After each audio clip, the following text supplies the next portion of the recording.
보통 경제라고 생각을 하면 처음에 드는 인상이 뭘까요? 네? 보드?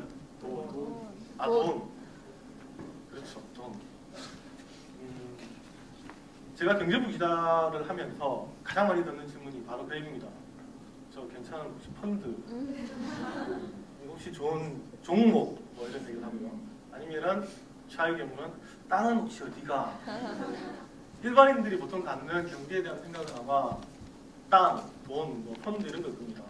근데 사실 이거는 재테크죠. 재테크도 경제의 한 부분이지만 흔히 말하는 경제 기사의 전부는 아닙니다.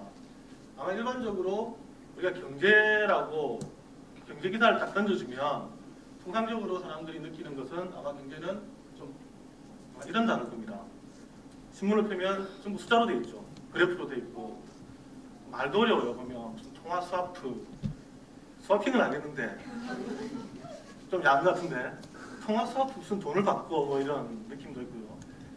금융위기 때 보면 무슨 CBS, 뭐 MBS 저도 잘 모르겠어요. 최근에 보니까 안철수 후보 얘기할 때는 또 BW가 나오던데 신주인수권부 사채, 이게 무슨 사채 이름인지 채권 이름인지도 모르겠고 이게 바로 경제기사입니다. 근데 통상적으로 이렇게 생각을 하죠. 제가 처음에 경제부로 가랬을 때 사실 저 아노미 상태였습니다. 왜냐하면 저는 공대 출신이거든요. 공대 출신이 기자하겠다고 했을 때는 과학부 기자를 하고 싶었는데 가니까 경제부로 보냈더라고요. 경제부 가니까 정말로 저도 모르니까 한 1년 동안 헤맸었는데 한 1년 정도 하다 보니까 그래도 이제 먹고 사는 게 목구멍이 고도청이잖아요. 따라는 갔습니다.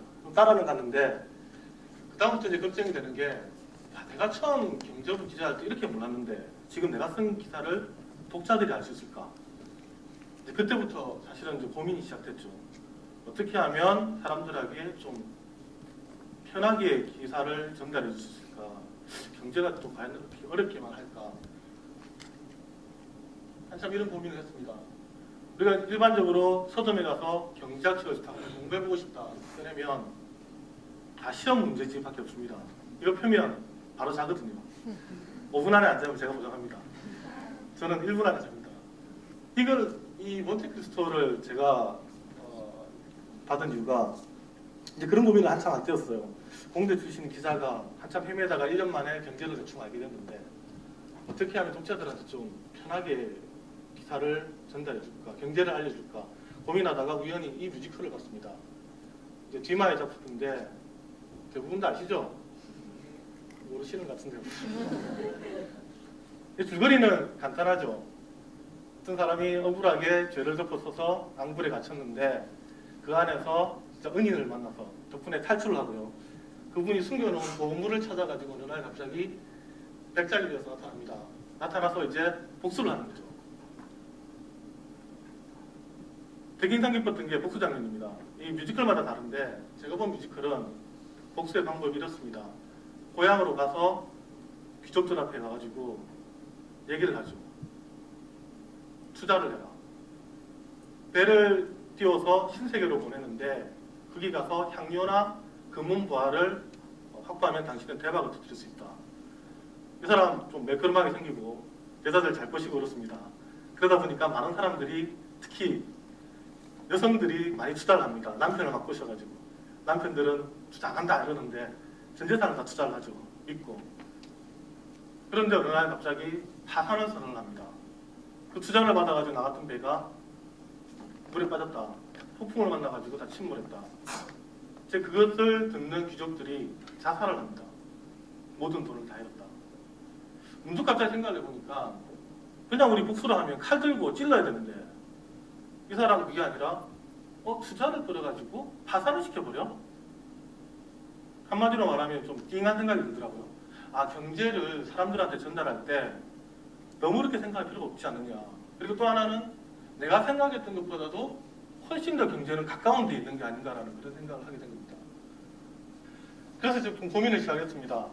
오늘의 주제 상상 얘기인데 어떻게 할까 고민을 했더니 내가 좋아하는 게 영화인데 뮤지컬은 비싸잖아요. 못 보니까 좀 싸구려. 죄송합니다. 좀 싼 영화를 한번 살펴보자. 혹시 여기에 영화 현상이 없을까라는 것을 보기 시작을 했습니다. 혹시 영화와 경제를 내가 접목한다 이러면 혹시 딱 떠오르는 영화 있으세요? 작전, 주가 조작하는 영화죠. 그다음 또 생각나는 영화 월스트리트. 그다음 또 하나만 더 해볼게요.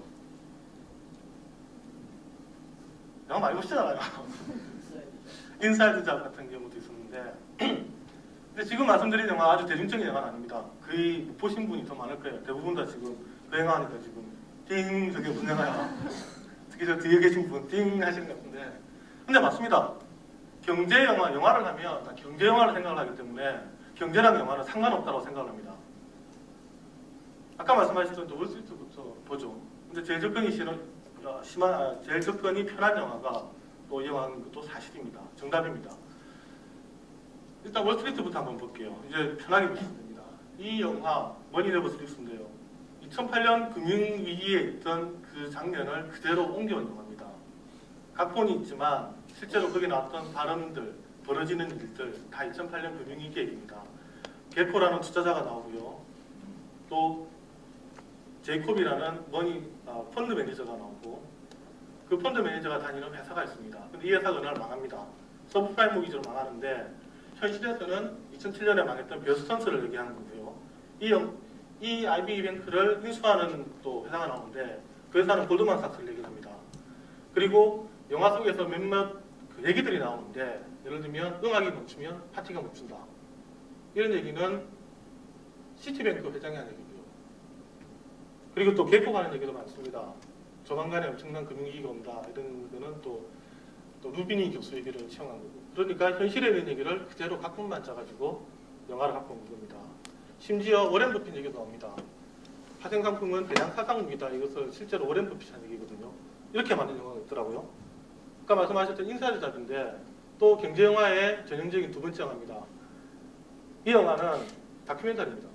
금융위기 당시에 있던 사람들을 나오게 해가지고 인터뷰를 드려야 되는 건데 얼마 전에 우리나라에서 상영됐던 두 개의 문 같은 그런 다큐멘터리 영화입니다. 근데 이런 영화를 제가 왜 추천을 드리냐면 금융위기, 서브프라임 모기지, CDS, CDO 막 신문지상으로 저희가 안만 줘도 이해가 안 되는 내용들인데 이 영화 사실 두 편 보면 금융위기가 이래서 벌어졌구나라는 걸 알 수가 있습니다. 특히 인사이드 잡은 되게 재미가 있는 게 금융위기가 발생한 이유 뭐냐 이랬더니 1980년대 레이건 노믹스를 하면서 금융규제를 풀었기 때문이다라고 아주 간명하게 얘기를 하고요. 또 그 이면에는 1%의 사람들에게 불을 몰아주다 보니까 99%의 사람들을 설득을 시켜야 되는데 이 설득의 방법으로 대출을 해줬다. 그게 붓이다.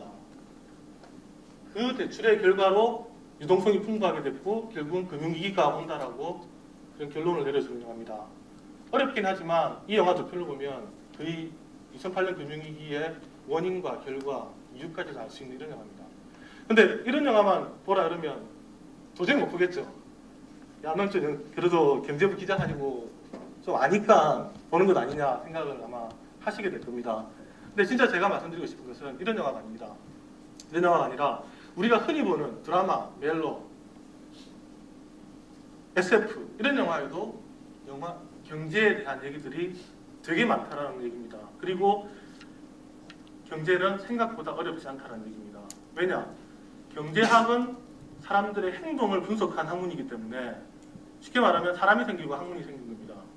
내가 왜 물건을 살 때 내가 왜 이 물건을 사야 되지? 가격이 올라가면 사기 싫고 떨어지면 사고 싶은데 왜 저럴까? 그걸 그냥 수식으로 만든 게 경제학이거든요. 그런 게 경제학이다 보니까 우리 일상생활에 그대로 녹아있는 게 경제입니다. 영화 하나 보여드릴게요. 이 영화 무슨 영화예요? 타이타닉이죠. 안 보신 분 있습니까? 거의 없죠. 타이타닉에서 혹시 경제 원리 뽑아낸다면 뭐가 나올 것 같아요? 한번 상상해보세요. 이 타이타닉에서 제가 봤을 때 가장 재밌는, 의미가 있는 플롯 중에 하나가 뭐냐면 잭과 로즈가 있는데요. 로즈는 1등석 귀족이죠. 잭은 3등석 아주 가난한 집 청년입니다. 만약에 잭이 되게 부자였다든가 로즈가 3등석 여자였으면 이 드라마 안 됐겠죠. 로미오와 줄리엣입니다. 집안에서 반대할 일도 없죠. 그냥 니네 결혼해라 하겠죠. 둘 다 귀족이든가 둘 다 못 살든가. 근데 신분이 다릅니다. 영화 속에서 말하는 이 신분은 이 영화 속에서 말하는 신분은 1등석과 3등석으로 나타납니다. 로즈는 1등석, 잭은 3등석입니다. 경제학에서 말할 때 같은 배인데 다른 티켓, 이게 뭐냐면 가격 차별이라는 겁니다. 우리가 흔히 겪는 그런 거죠. KTX 탈 때도 특실과 일반석이 있고, 영화 보러 갈 때도 주말에는 비싸고 그리고 평일에는 싼 거, 이게 바로 가격 차별입니다. 그러면 왜 가격 차별이 생기느냐? 경제학에서 얘기할 때는 희소성의 원칙이죠. 그러니까 상품은 몇 가지가 정해져 있는데 사고 싶은 사람은 많다. 그럼 어떻게 나눠줄까? 가격을 달리하자. 그게 바로 가격 차별이거든요. 이 영화를 보다가 이 영화에 가격 차별이라는 게 들어가 있네? 이게 경제라는 게 그렇게 생각보다 어려운 건 아니구나 라고 생각했던 그런 영화였었고요. 근데 이제 가격차별도 문제가 없느냐? 통상적으로 주류 경제학에서는 문제가 없다라고 얘기를 하는데, 하지만 독점 상황일 때, 예를 들면 상품을 공급하는 곳이 한 곳일 때는 가격을 멋대로 붙일 수가 있습니다. 이럴 때는 문제가 되게 클 수가 있겠죠. 이 영화 무슨 영화인지 아세요? 줄리엣 대상에 나오죠. 경제학을 또 사랑에도 접목을 할 수가 있습니다. 이 영화는 레터스트 줄리엣이죠. 아만다 사이프리드가 나온 영화인데 첫사랑에 대한 얘기입니다. 근데 이 영화도 보다 보니까 경제학에 대한 얘기가 나오는 겁니다. 그게 뭐냐면 한계, 효용, 체감의 법칙이라는 건데 말은 되게 어려워요. 한계, 효용, 체감. 근데 쉽게 말씀을 드리면 어떤 것을 내가 만족을 할 때 처음에는 크게 만족을 느끼는데 갈수록 작게 만족을 느낀다는 그런 내용인데요. 이 영화 보시면 첫사랑에 대한 얘기죠. 어느 날 남자친구랑 같이 베로나에 여행을 갔는데 줄리엣의 집에 갑니다. 줄리엣의 집에서 우연히 50년 전에 편지를 발견하게 되는데 이게 첫사랑이 보냈던, 미국에 있는 한 아줌마가 보냈던 그 할머니도 50년이니까 거기에 있는 그 편지를 보게 되는데 이 편지를 보고 답장을 해줍니다. 답장을 보고 첫사랑을 못 잊어서 할머니가 다시 오는 내용인데, 우리는 왜 첫사랑에 대해서 저렇게 민감할까? 경제학에서는 말씀드린 것처럼 한계, 효용, 체험의 법칙으로 설명을 합니다. 목이 너무 마를 때 물 한 잔 마시니까 너무 맛있다. 근데 2잔 마시면 별로, 3잔 마시면 별로, 4잔 마시면 안 마셔. 그게 이제 한계, 효용, 체험의 법칙이죠. 이런 법칙이 첫사랑에도 포함이 될 수가 있는 포함이 될 수가 있는 거죠. 그리고 또 하나 영화도 제가 또 소개를 시키고 싶은 영화가 있는데, 제가 사실 시라노 연애조약단 이 영화도 보고 와 정말 경제 분석할 땐 대박이다라고 생각했던 또 장면이 있습니다. 이 영화 혹시 보신 분? 많이 보셨죠? 이민정, 우리 여신 이민정. 그때 이 영화 보면 펀드 매니저 한 명이 시라노 연애 기획단을 가죠.